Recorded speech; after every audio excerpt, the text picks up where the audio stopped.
저는 동양대학교에 봉직하고 있는 이정화입니다. 저의 관양은 전주입니다. 퇴계 아카데미에 초대해 주신 사단법인 퇴계학진흥회 이희범 회장님과 사단법인 퇴계학연구원 제의께 심심한 감사의 말씀을 올립니다. 먼저 오늘 제가 강연에서 어떤 식으로 진행할 것인지를 잠깐 말씀을 드리겠습니다. 목차를 보시겠습니다. 총 5장으로 되어 있습니다. 1장은 서이고요. 여기서 제가 말씀드릴 부분은 퇴계 선생의 위기지학의 삶이란 무엇인가에 대해서 먼저 서두로 말씀을 올리고요. 그다음에 본론이 2장, 3장, 4장입니다. 그리고 5장의 결론으로 퇴계 선생은 위기지학을 완성하신 분이다. 이렇게 결론을 맺겠습니다. 퇴계 선생님께서는 스승으로 자처하시기보다는 배우는 사람으로 공부에 전념하며 죽는 날까지 수기를 하셨으니 이러한 학문 자세는 후학들에게 깊은 감명을 줬고 그들의 학문 인식에도 영향을 끼쳤습니다. 아래에 있는 그 시는 음시라는 그 작품에 나와 있는 내용입니다. 시브로인 인자오라고 해서요. 시가 인간을 그르치지 않고 인간이 제 스스로 그릇되네라는 내용입니다. 퇴계 선생은 68세 때 대제학의 자리까지 주어졌으나 끝내 행공을 하지 않고 물러나셨죠. 가장 영예로운 그 문형의 자리를 거절한 것은 퇴계 선생이 처음이십니다. 제가 모두에서 이 말씀을 드리는 이유는 그 당시에 그 퇴계 선생님의 가르침을 받은 그 수많은 제자분들이 퇴계 선생을 정말 두려워도 하고 또 존경하면서 정말 스승님의 가르침 하나하나 잊지 않고 실천하려는 그 의지, 그런 것들이 퇴계 선생 문집에 잘 나타나 있습니다. 그래서 서두에서 제가 요것과 같이 연결지어서 말씀을 드리겠습니다. 요 화면을 보시면요, 여기 그 우측에 끝에 그 제자들 그 성명이 있습니다. 요거는 퇴계 선생께서 그 제자분들께 이렇게 따로따로 이렇게 말씀을 해주신 그 내용입니다. 먼저 보시죠. 거경 공부는 그 공효를 너무 빨리 기대해서는 안 됩니다. 다음, 제자가 지나치게 스승을 칭찬한 말에 대해서 주의를 주셨어요. 다음, 존양 공부는 평상시 노력해오던 것을 매일 점검하면서 점진적으로 성숙되기를 조심하여 행해야 합니다. 자, 이런 내용들은 제자인 우성전에게 하신 말씀입니다. 그다음에 마지막 그 줄에 있는 내용은요. 지금 정윤희에게 하신 말씀인데요. 이 정윤희 선생은 나주정씨 가문의 학자시고 호능 고함이십니다. 자, 학문이 성취되기 전에 명성이 퍼지는 것은 좋지 않으니 되도록 도회하라고 권하셨습니다. 자, 지난 일을 반성하는 것은 쉽지만 시종 변치 않는 것이 어려운 일입니다. 또 흐르는 세월을 아껴서 열심히 공부할 것을 권하십니다. 또 형편이 어렵게 되었다는 이유로 유속에 흐르지 말고 더욱 마음을 가다듬어 하늘이 준 좋은 자질을 저버리지 말라고 가르침을 주셨습니다. 이런 내용들은 제자인 김명원에게 하신 말씀입니다. 여기에 지금 나와 있는 김명원 선생은 23살 때 퇴계 선생을 처음 배웠다고 합니다. 그런데 초학인이라 보니까 독서는 멀리하고 술만 마셨다고 합니다. 그래서 퇴계 선생님께서 이제 그 깨달으라고 이제 가르침을 주신 그 내용이 마지막 줄에 있는, 자, 100번 삶으면 명주실도 희어지고 또 1000번 갈면 거울도 밝아진다는 뜻이죠.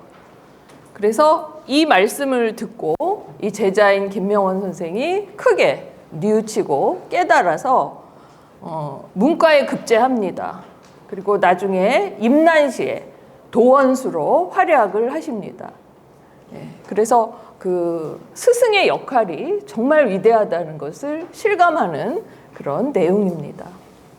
자, 그다음에 또 보시죠. 여기가 이제 참 저도 학생을 가르치는 그 직업을 갖고 있지만 참 이렇게 생각하기가 쉽지 않습니다. 그래서 태계 선생의 말씀을 들으면서 저절로 고개가 숙연해지는 부분입니다. 맨 위에 있습니다. 그 내용이. 자, 여기입니다. 늙음하게 희망은 오로지 젊은 제자들의 향학 노력에 있으니 공부를 중단하지 말라. 다음, 스승에 대한 과장된 표현은 허과에 해당하니 경계해야 한다. 한번 관도에 나간 사람은 벗어날 길이 없기 때문에 맡은 임무를 충실히 행하면서도 사학상자로 끊임없이 공부에 매진해야 합니다. 자, 이 세 가지 가르침은 학봉 김성일 선생님한테 내리신 글입니다. 다음 네 번째 보시죠. 어디를 가든지 노력해서 지업을 소홀하지 말라. 이것은 겸암 유은용 선생한테 내린 가르침입니다. 자, 마지막 이 문장을 보시죠. 학문은 자기가 주체적으로 뜻을 세워 뼈를 깎는 노력을 해야 하며 도산에 가서 해야만 된다고 하면 안 되는 것이니 그런 정신 상태라면 도산에 와도 소용이 없다고 가르침을 주십니다. 이 내용은 간제 이덕홍 선생께 하신 말씀입니다.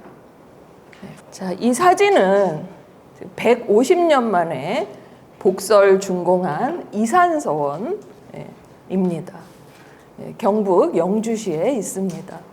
원래 이산서원이 자리하던 그 고을은 옛날부터 그 영주시 지명 가운데 이제 서원마라는 그런 그 명칭을 갖고 있었는데요. 이산서원이 세워진 장소이기 때문에 서원마로 불렸다고 합니다. 뭐 상주라든지 다른 지역에도 이렇게 검색을 해보니까 서원마라는 그런 지명이 더러 발견이 되었습니다. 영주도 역시 학문의 고장답게 이런 그 고을의 지명이 있었습니다. 서원에서는 순수한 학문과 수양으로 새로운 인간 형성이 가능하다고 여겨서 서원을 통한 성리학의 토착화에 태계 선생께서 기대를 걸으셨던 거죠. 태계 선생의 눈으로 볼 때 참다운 학자는 매우 드물다고 그렇게 생각하셨던 것입니다. 이때 그 이산서원은 그 독특한 그 성격이 있는데요. 뭐냐면 그 이산원규라는 글 때문에 그렇습니다. 이 이산원규는 태계 선생이 손수 만드신 겁니다. 이산원규가 제작된 이후 각 서원의 원규는 이 태계 선생이 만드신 이산원규를 베껴서 약간의 첨삭을 가한 것이 대부분이라고 이렇게 알려져 있습니다.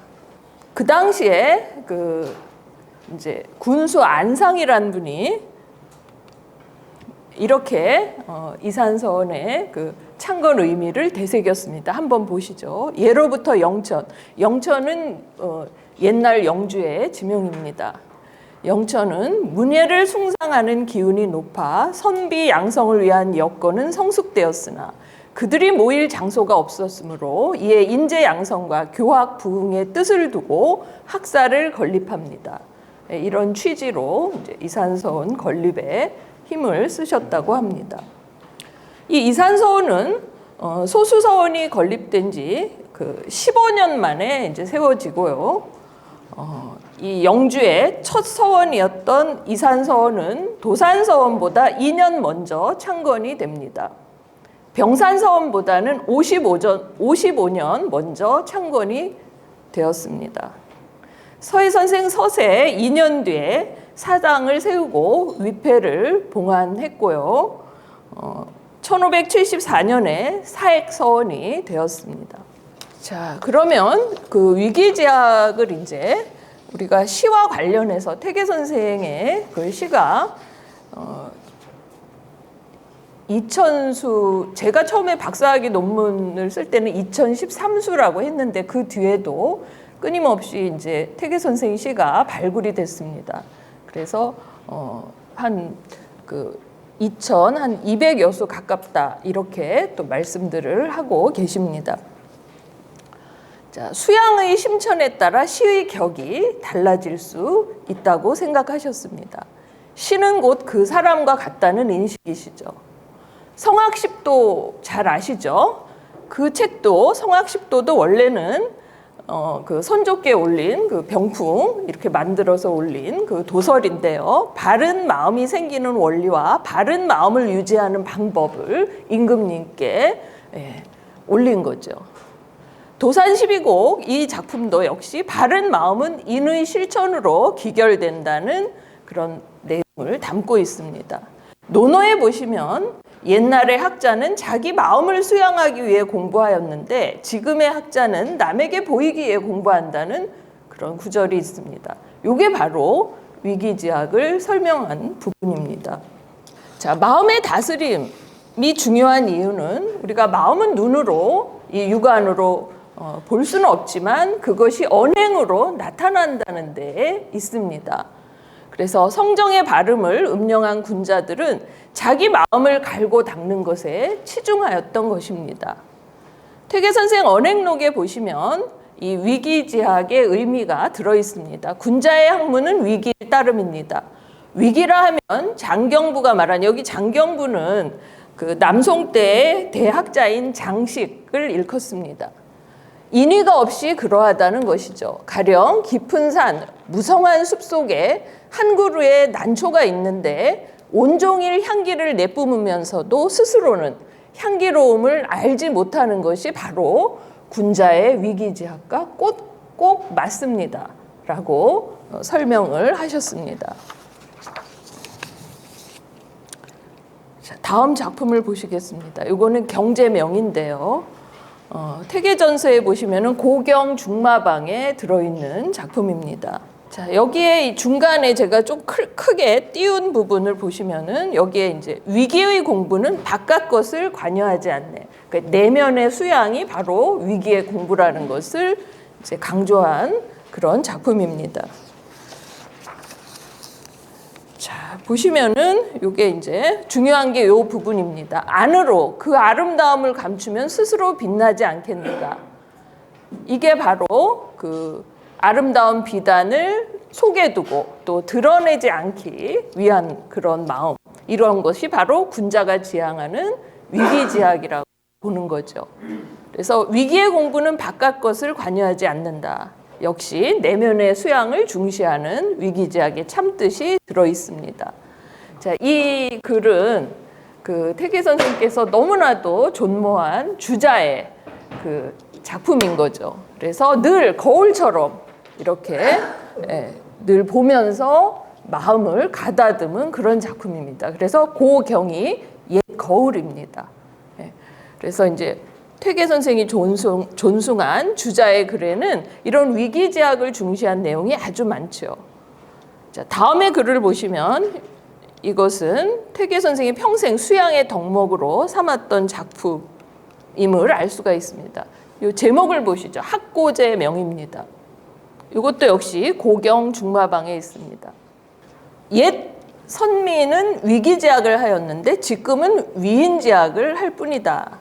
위인지학은 이제 위기지학이랑 반대죠. 위기지학은 바로 그 몸을 진실되게 하는 것이라는 그런 가르침이 들어 있습니다. 자, 그래서 이게 이제 왜 그냥 보셔도 위기지학을 우리가 그 학자라면 반드시 잊지 말고 실천을 해야겠구나 이런 생각이 드실 텐데요. 이렇게 보시면은 그 배우는 사람 스스로 바른 마음을 실천해서 인의를 위시한 덕행을 쌓는 것에 이제 의미를 두었죠. 그래서 군자와 속인의 삶은 완전히 대비가 되는 그런 그 모습이라고 볼 수가 있겠습니다.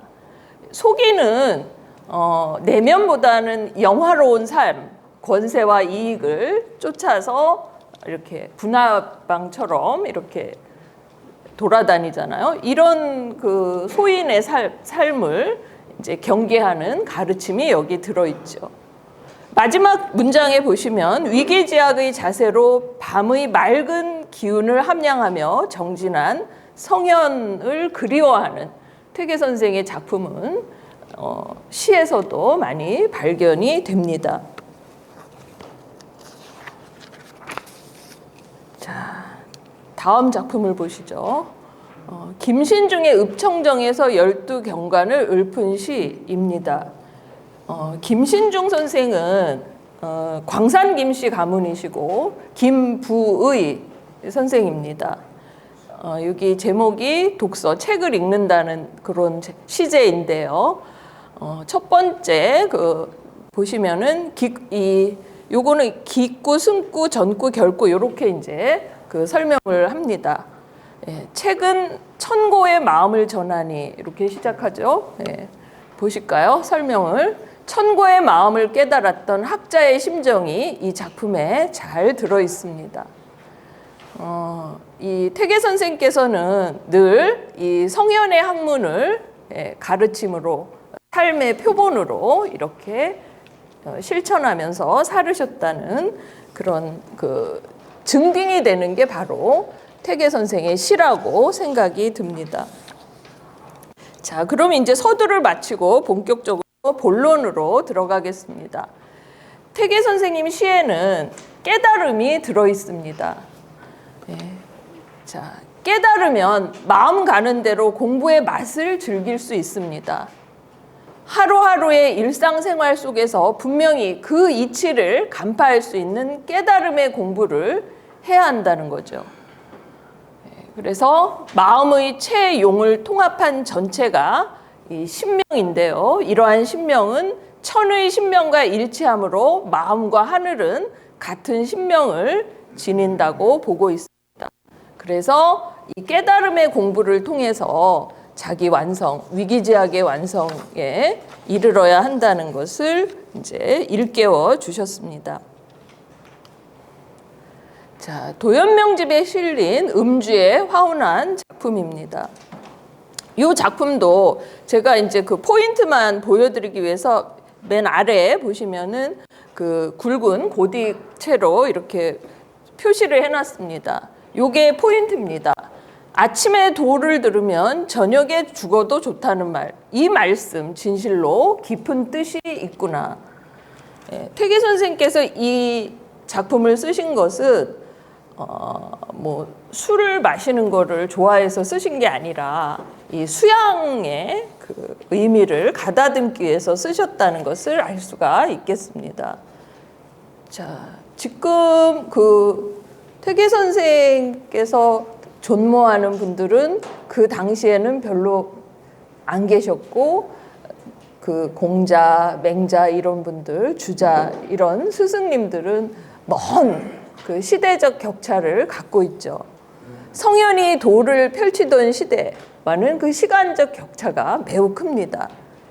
같은 지역이 아니기 때문에 우리는 보통 동쪽이 궁벽한 땅이다 뭐 이렇게 이제 표현을 하잖아요. 그렇기 때문에 공간적인 거리 또한 매우 멉니다. 그럼에도 불구하고 퇴계 선생은 독서, 책을 통해서 이렇게 구도적인 학문 정신을 깨달아야 한다는 가르침을 꼭 독서라는 작품이 아니어도 이런 화차원시를 통해서 나타내셨습니다. 아침에 도를 들으면 저녁에 죽어도 좋다는 그런 공자의 가르침을 되새기면서 진리에 대한 깨달음이 중요하다는 그런 말씀을 늘 생활의 신조로 생각을 하셨던 거죠. 자, 다음 보실까요? 자, 퇴계 선생 작품에서는 그 학문을 강론할 때 그 분위기도 알 수가 있습니다. 다음 작품이 그렇습니다. 이 강학이라는 시입니다. 이 아주 그 궁벽한 시골에서 그 거마의 그런 요란함은 전혀 없는 그런 조촐한 곳에서 왜 태계 선생님께서 살고 계셨을까요? 그것은 제자들을 양성하기 위한 그런 그 인재 양성만이 나라를 살릴 수 있는 길이다. 이렇게 생각을 하고 이제 오로지 학문을 강론하고 또 마음의 수양을 하고 이런 그 교육 철학을 갖고 살으셨다고 생각이 듭니다. 그런데 남을 가르친다는 입장, 이것은 자기가 모르면 그 남에게 가르침을 전수를 할 수가 없고 기본으로 내가 완성이 돼야 남을 옳은 길로 이끌 수 있지 않을까. 이런 그 자책감, 이런 그 아주 굳은 마음, 이런 것들이 태계 선생의 시에 들어 있습니다. 이 작품에 지금 맨 그 아래를 보시죠. 여기 보시면 우리가 이제 시를 보실 때는 요게 지금 8줄이잖아요. 그래서 이거를 8째 줄이라고 안 하고 수련, 합련, 경련, 미련 이렇게 합니다. 그리고 그 한 연마다 지금 2줄씩 상구, 하구 이렇게 이제 구분이 돼 있습니다. 그래서 그 미련의 학구라고 합니다. 미련의 학구를 보시죠. 서재의 종일 거처하며 홀로 조심조심 한다네. 요게 바로 태계 선생께서 제자를 가르치실 때 그 마음가짐이다. 이렇게 말씀을 드립니다.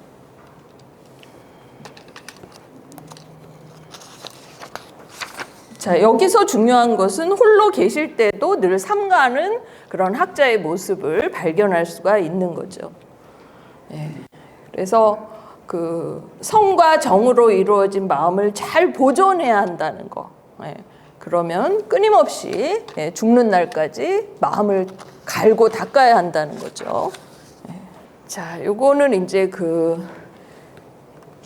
조박이라는 말이 나오는데요. 이거는 이제 제나라 황공이 그 독서하는 거를 수레바퀴를 고치는 장인이 이름이 이제 윤편인데 그 이미 죽고 이 세상에 없는 성인의 그 글이 무슨 가치가 있다고 보냐 그러면서 그 이 세상에 죽고 없는 성인의 그 글을 이제 술찌개미에 먹다 남은 술찌개미에 비유를 합니다.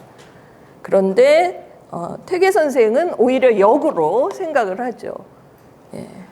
그 성현의 책을 찌꺼기라고 술찌개미라고 그것도 남들이 먹다 남은 술찌개미라고 여기지 않습니다. 이 책은 정말 이 위기제약을 완성해가는 가장 소중한 그 대상이라고 인식을 한 거죠. 그래서 우리가 그 세상을 바라볼 때 어떻게 그걸 이해를 하느냐에 따라서 그 자기의 그 삶의 길이 달라지지 않을까. 만약에 그 윤편도 술찌개미라고 안 하고 정말 보물로 생각을 했으면 또 대학자가 되지 않았을까라는 생각이 들게 됩니다. 또 태계 선생 시에는 웅어라는 말도 들어있는데요. 이게 이제 시어거든요. 근데 여기 웅어는 이제 그 맹자에 들어있는 그 내용이라 이제 맹자를 전고로 해서 나온 말입니다. 맹자께서 이제 중요하게 생각하시는 게 이제 이 웅어에 들어있는 거는 이제 의리입니다. 그래서 이걸 이제 사자성어로 사생취의와 관계가 있다고 말씀을 드립니다. 그래서 그 태계 선생께서는 유도의 이치를 깨닫는 학문은 자기 완성을 목표로 한 위기제약의 공부 방법이 핵심임을 이렇게 저희에게 일깨워 주십니다. 자, 다음 작품을 보실까요? 이거는 이제 동제에서의 일을 느껴서 절구 열수를 읊으셨습니다. 자, 여기 보시면은 기구를 한번 보실까요? 맨 위에 줄. 병은 많고 능력도 없다. 그리고 머리가 허연 늙은이다. 저는 여기서 태계 선생님이 이제 그 삶의 시기별로 이렇게 시를 볼 때 가장 그 정신적인 경지가 심오하고 난숙한 그 경지에 들어설 때 읊으신 작품인데도 불구하고 끊임없이 그 당신을 낮추시는 모습이 여기에 이렇게 들어 있습니다. 그러니까 아무것도 보잘것없는 존재. 심지어는 내 친구는 존벌레다. 이렇게 책 속에 있는. 늘 책을 가까이 하니까. 자, 다음 요걸 화면을 보시죠. 지금 여기에 이제 제가 조금 전에 잠깐 말씀을 드렸지만 이 존벌레를 보시면서 그래도 나는 이 존벌레처럼 이렇게 우주에서 보면은 미물에 불과하지만 그래도 경서 속에 내재한 그 진리의 참뜻을 알고 살아가는 그런 학자의 삶을 완성을 해야겠다는 그런 다짐도 들어 있습니다. 그래서 여기 화면의 마지막 줄에 보시면은 퇴계 시에는 학문에 대한 체험적인 깨달음 이것들이 이제 곳곳에서 나타나 있습니다. 그러니까 공부를 누가 해라. 이거 안 하면 나 밥 벌어먹기 힘들어. 이렇게 하는 공부가 아니라 즐거워서 이게 아니면 나는 살아갈 의미가 없어. 이런 마음가짐으로 퇴계 선생님께서 이렇게 공부를 하시지 않으셨을까. 이게 바로 제가 오늘 그 제목으로 말씀드린 위기지학의 진정한 의미라고 그렇게 생각을 합니다. 자, 본론의 두 번째 이제 보시면은 이제 전체 장에서는 3장이죠. 수기입니다. 퇴계 선생님께서는 그렇습니다. 아무리 백만장자가 있고 억만장자가 있더라도 남들이 가진 것은 전혀 부러워하지 않으셨어요. 나한테 있는 것은 모두 옛 도이다. 누구도 뺏어갈 수가 없는 거죠. 이 도, 이게 중요하다는 거죠. 물질적인 것은 아무 소용이 없다는 거죠. 그거는 오늘은 내가 뭐 조를 갖고 있어도 내일은 어떻게 될지 모르거든요. 요즘 특히 현대인들의 삶이 더 그렇죠. 그래서 두 번째 줄에 보시면 내면의 수양에 치중한 그 퇴계 선생의 내면에는 도심이 충만해 있다는 것을 확인하실 수가 있습니다. 자, 이 작품은 제가 왜 보여드렸냐면요. 여기 보시면 자세히 보시면 글자가 제가 이거를 2페이지로 나누기가 조금 그래서 한 페이지에 담느라고 조금 작아졌습니다. 이거를 보여드린 이유는 그 퇴계 선생보다 앞선 우리나라의 그 대학자들이 여기 다 들어 계십니다. 그러니까 이분들을 한 분 한 분 다 기억을 하면서 이 작품을 완성을 하신 겁니다. 그래서 우리나라 저기 보실까요? 우리나라는 예로부터 추로라고 부르나니. 자, 도산서원 가시면 추로지향이라고 이렇게 까맣게 비석 세워진 거 보셨죠? 그 추로가 이 추로입니다. 선비들이 모두들 육경을 읽는다네. 그렇게 시작을 하시고 자, 이렇게 중간쯤 내려오시면은 정오천이라고 딱 나옵니다. 포은 정몽주 선생입니다. 이분이 이제 오천 사람이죠. 그래서 오천군이라고 이렇게 지칭하는데요. 그 다음 그 밑에 보시면은 전필재 선생이 등장합니다. 그 다음 또 밑에 내려가시면은 한원당 선생, 일도 선생 다 등장합니다. 자, 그 다음에 제가 이렇게 굵은 표시를 한 거를 보실까요? 이 끝부분에 보시면은 그 문화에서 섬겨보지 못했으니 이내 몸 돌아보며 마음 상해하노라. 이 훌륭한 분들을 직접 살아서 뵙지 못한 것에 대한 어떤 그 안타까움 이런 것들이 이제 들어있죠. 자, 그래서 우리나라의 이 위대한 스승님들의 학문 정신을 기린 작품입니다. 이분들이 그 공맹의 성학을 대대로 계승하셨기 때문에 오늘의 지금의 내가 있다고 이렇게 읊으신 거죠. 그래서 이 마지막 줄에 보시면 그들이 결의의 스승으로 역사의 길이일이 자리에 있음을 강조하고 있는 작품입니다. 자, 그다음 요게 이제 제가 아까 말씀드린 앞선 대학자들의 성함입니다. 자, 마지막 줄에 보시면은 퇴계 선생은 참다운 스승의 가르침이야말로 수기의 뜻을 둔 이들에게 매우 중요함을 일깨워주고 계십니다. 다음 작품을 보실까요? 도산언지입니다. 도산에서 뜻을 말하셨죠. 근데 제가 요거 이렇게 어떤 작품들을 보여드릴까 이렇게 찾고 이렇게 조금 추려봤는데요. 대체로 여기에 등장하는 그 시간적 배경이 밤입니다. 그래서 퇴계 선생님께서 그 독서 삼녀의 이치 있잖아요. 거기에 이제 딱 맞으셨던 것 같습니다. 독서하기 좋은 때, 그게 낮보다는 어디죠? 밤이잖아요. 근데 여기 작품에도 책 읽으시는 게 주로 밤에 이렇게 하시더라고요. 이 마지막 보실까요? 이제야 알겠네. 예로부터 살림의 선비들이 만사를 온통 잊고 이름 숨긴 그 뜻을. 여기 위에 보실까요? 산속에서 지내는 삶은 서당을 마련하고 제자들과 더불어 학문을 강론하며 수기에 힘쓰기 위해서라는 것을 알 수가 있죠. 그래서 마지막 줄에 보시면은 산수에서의 강학으로 고결한 학문 정신이 완성되었다고 말씀을 드립니다. 여기에 그 황제도 나오고 기백도 나오고 또 소강절 선생도 등장합니다.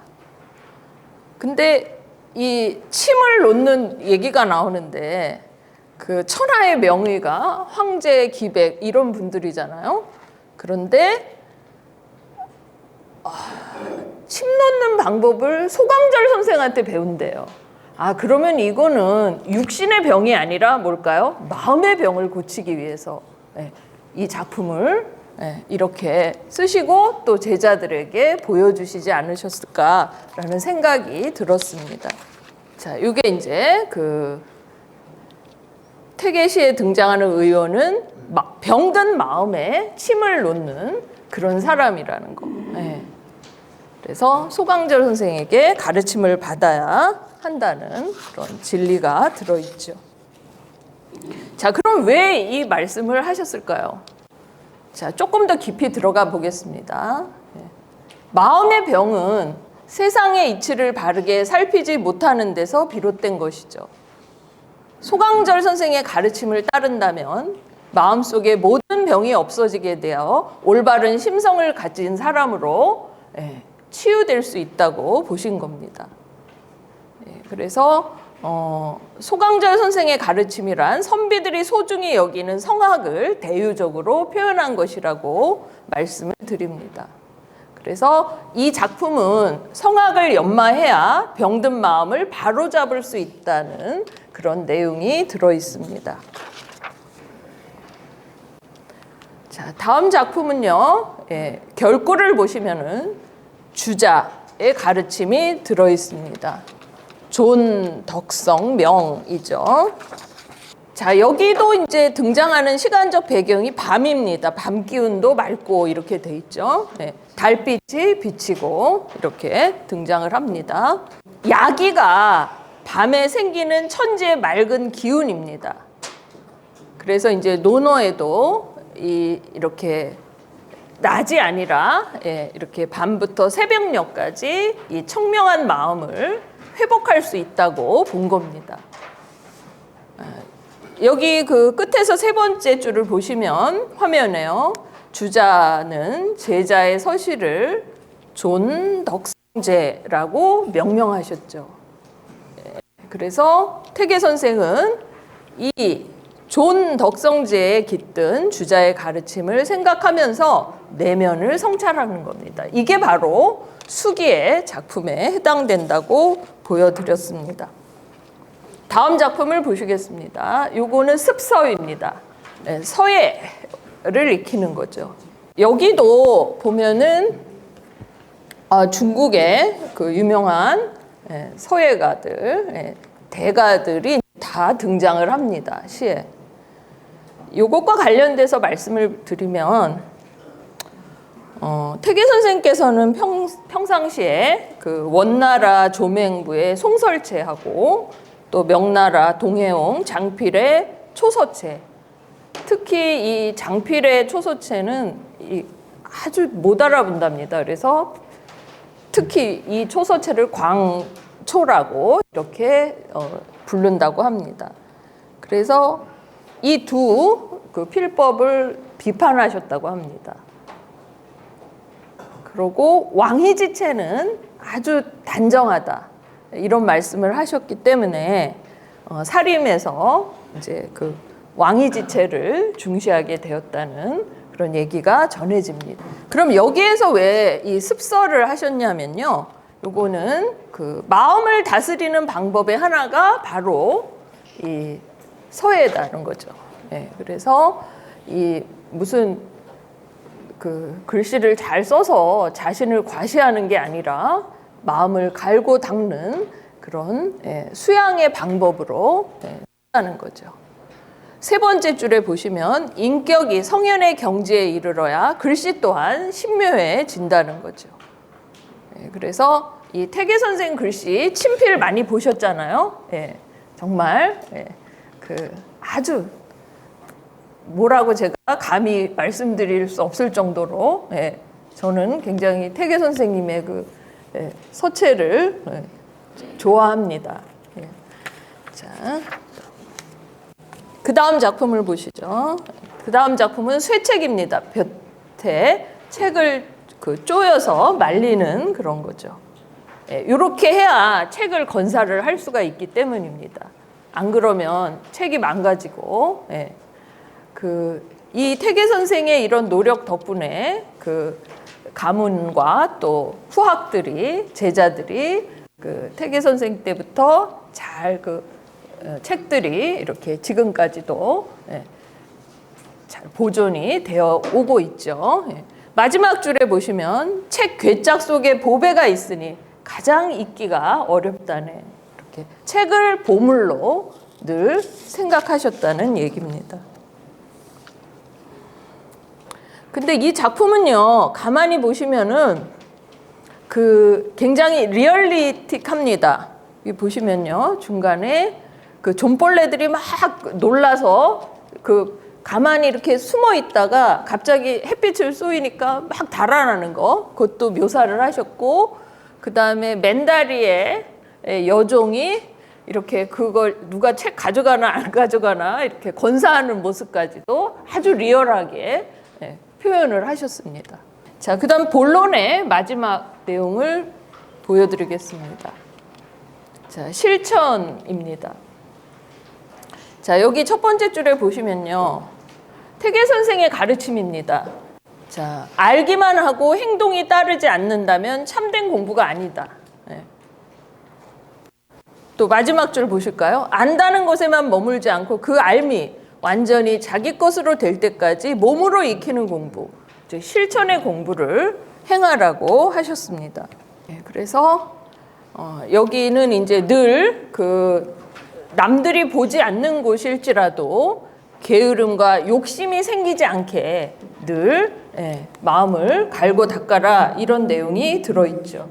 은미한 곳에서 게으름과 욕심을 막는다는 내용이 들어있습니다.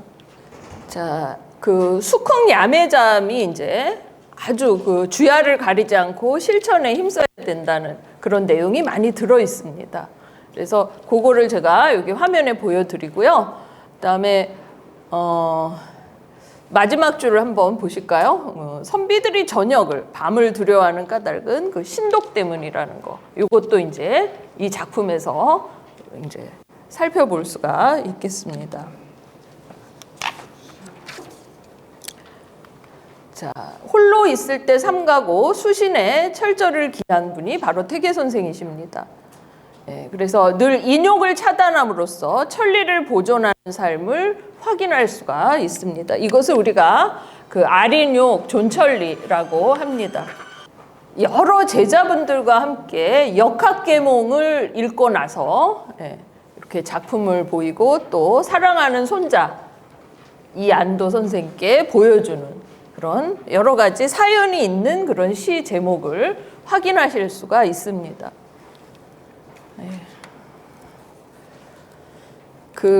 여기도 마지막 줄에 보시면은 공부는 끊임없이 하고 싶은데 너무 몸도 노쇠해지고 또 내가 해놓은 것도 전혀 뭐 내세울 것도 하나도 없구나. 이게 바로 태계 선생님의 그 겸손한 마음이죠. 해놓은 게 왜 없으세요? 예. 평생을 그렇게 아주 그 제자 양성에 심혈을 기울이신 분이신데 이렇게 작품에서 아무것도 없고 내 학문은 엉성한 거 그 자체라고 말씀을 하십니다. 여기 보시면요. 그 네 번째 줄을 보시면은 겸손한 자세로 공부를 하는 사람의 마음을 표현하신 겁니다. 그래서 배우는 사람의 공부는 완성이 없으니 죽어서야 멈출 수 있다는 것을 일깨우신 글입니다. 태계시 가운데 이 작품 말고도요, 겸손한 마음으로 시상을 전개한 작품이 적지 않습니다. 병 많고 능력도 없이 백발이 된 노인에 불과하다는 표현이 매우 많습니다.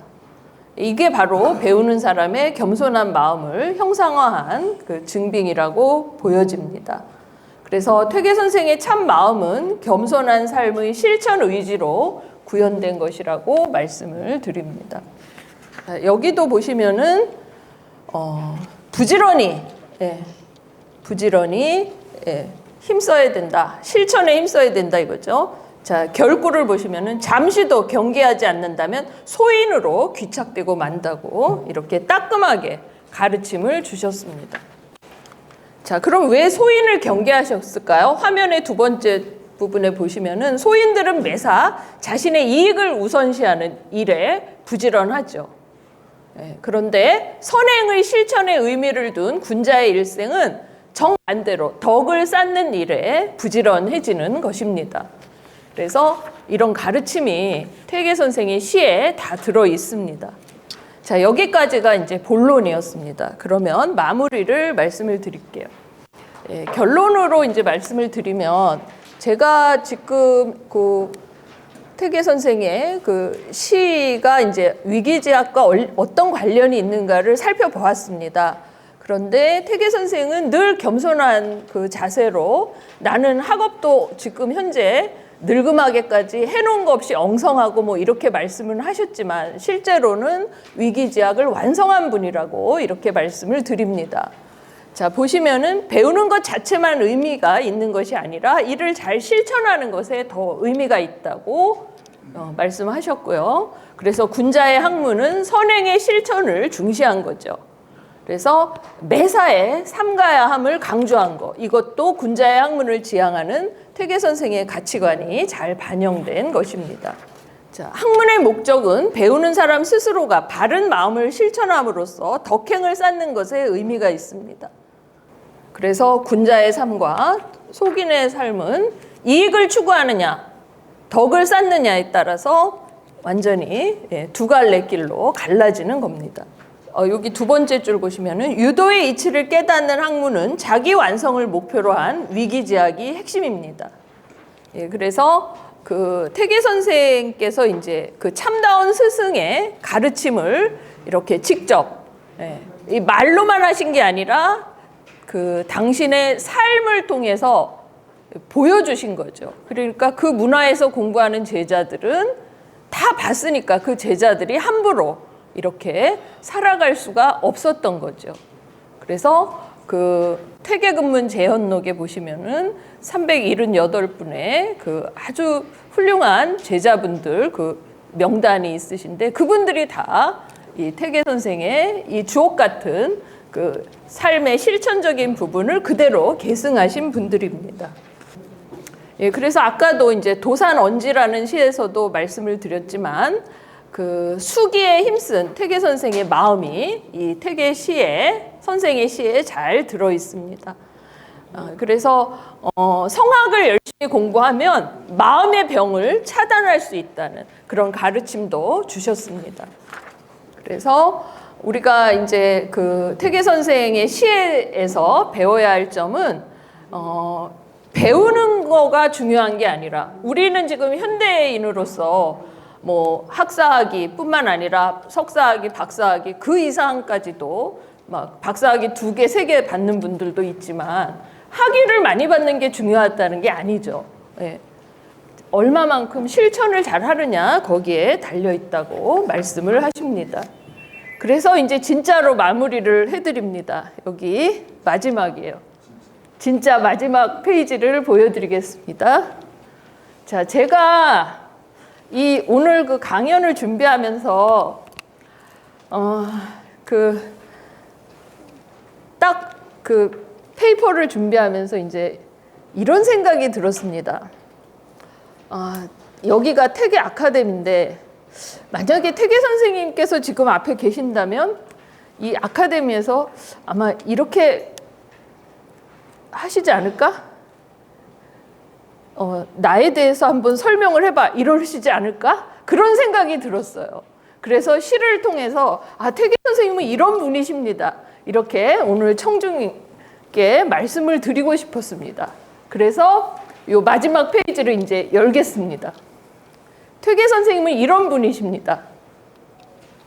자, 여기 중간에 있죠? 휴머니스트세요.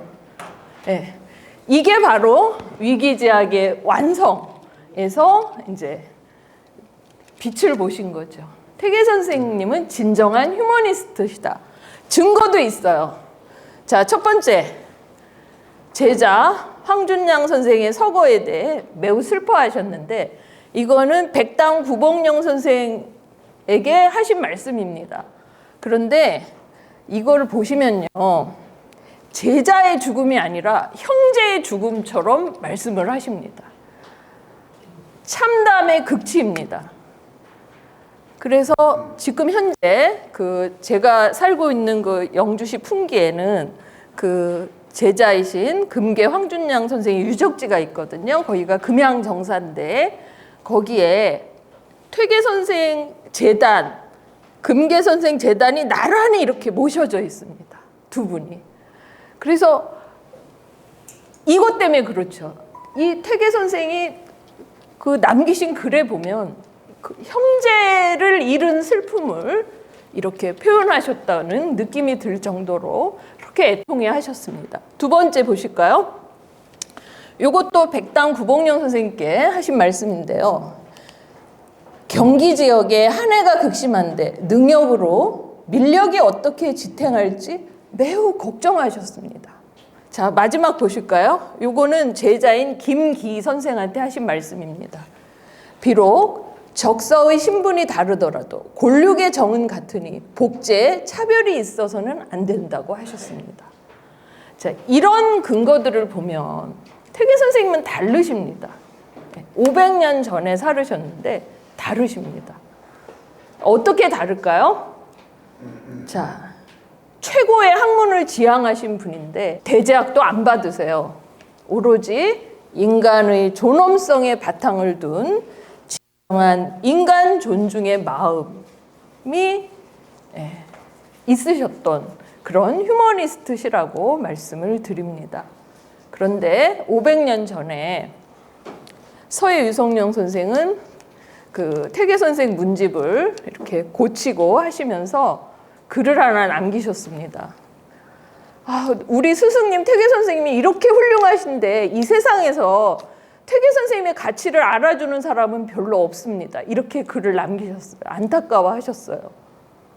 그런데 지금 500년 뒤에 지금 현대에는 우리가 1,000원짜리 지폐에도 퇴계 선생님 계시잖아요. 늘 보는데 퇴계 선생님의 가치를 진정 아는 분은 몇이나 계실까요? 500년 전에 서해 유성룡 선생이 하신 말씀이나 지금 우리 퇴계 아카데미에 계신 여러 어르신들이 생각하시는 그런 거. 세상이 정말 퇴계 선생 같은 그런 훌륭한 분의 가르침을 모두 받아들였다면 더 평화롭지 않았을까요? 그런 생각이 들었습니다. 그리고 제가 이제 여기 그 서 박사님 계신데 그 서 박사님께 이제 파일을 드렸거든요. 이 파일을. 그래서 여기 여러 어르신들 필요하신 분들은 받아가세요. 이 파일을. 그리고 지금 현대인들이 퇴계 선생님의 가치를 모릅니다. 그래서 퇴계 선생님을 아주 우리 온 국민들이 다 제대로 실체를 알아야 되니까 이거를 그렇게 써주셨으면 감사하겠습니다. 진짜 마지막 페이지입니다. 예, 이게 어딘지 아실까요? 어디서 많이 보셨는데 안동에서 오신 분들은 아실 것 같은데. 안동에서 오신 분들 아실 것 같은데. 예, 여기는요. 그 유명한 안동의 봉정사 아시죠? 봉정사 가는 길에 그 왼쪽에 있는 개울입니다. 거기에 이 바위인데 이 바위는 명옥대입니다. 예, 태계 선생님께서 아주 사랑하신 공간이에요. 예, 그런데 그 기록에 의하면 16살 때 그 봉정사에서 글 공부하시면서 또 벗들 또 친제들하고 같이 여기에 오셔서 아주 즐거운 시간을 가지셨대요. 그런데 바쁘고 뭐 여러 가지 그 일이 많으셔서 못 오시다가 66세 세월이 많이 흘러서 여기를 또 오신 거예요. 오셨는데 내가 지난날에 그 소시적에 함께 여기서 담소를 나누고 즐거워했던 그 벗이랑 친지들은 지금 아무도 없어요. 다 돌아가시고. 그리고 혼자 여기 오셔서 이 좋은 경치에서 쓸쓸해하시는 그런 장면이 이제 시에 들어 있습니다. 그래서 이 명옥대를 가보시면 그 태계 선생의 시정신을 아주 만끽하실 수가 있고요. 또 작년에 작고하신 그 태계 선생 종손 이금필 선생님이 그 또 찬하신 비석도 세워져 있습니다. 예, 그래서 그것도 같이 이렇게 읽어보시고 하시면 그 좋겠다는 생각이 들었습니다. 그리고 여기가 이제 그 태계 선생님은 이제 철학자고 도학자고 이렇게 알려져 있지만 사실은 지극한 시인이고 대단한 시인이고 최고의 문학가입니다. 예, 셰익스피어를 능가하는 문학가인데 왜냐하면은 그 가는 곳곳에 어울리는 그 지명을 새로 다 고치세요. 여기가 그 장소예요. 이 바위에 여기 물 떨어지는 거 보이시죠? 근데 실제로 가서 보시면은 더 멋집니다. 이거 지금 사진이라 그 멋진 광경이 지금 많이 약화가 됐어요. 한 50% 정도는 약화가 됐는데요. 이 바위가 원래 낙수대였대요. 떨어질 낙 물수. 그래서 태계 선생님께서 마음에 안 드신 거예요, 이게. 그 시인의 마음, 문학인의 마음에서 마음에 안 드신 거예요. 그래서 명옥이라고 고친 겁니다. 울 명자에다가 구슬옥자를 써서 아주 솟구쳐 나는 샘물이 씻어 내려서 옥을 울린다는 뜻에서 이 명옥대를 이렇게 새롭게 이 바위 이름을 고치셨습니다. 그래서 혹시라도 안동에 가실 일 있으시면 여기 한번 가주시면 예, 그 태계 선생의 그 시 정신이 환기되시리라 생각이 듭니다. 예, 이상으로 강의를 마치겠습니다. 경청해 주셔서 감사드립니다.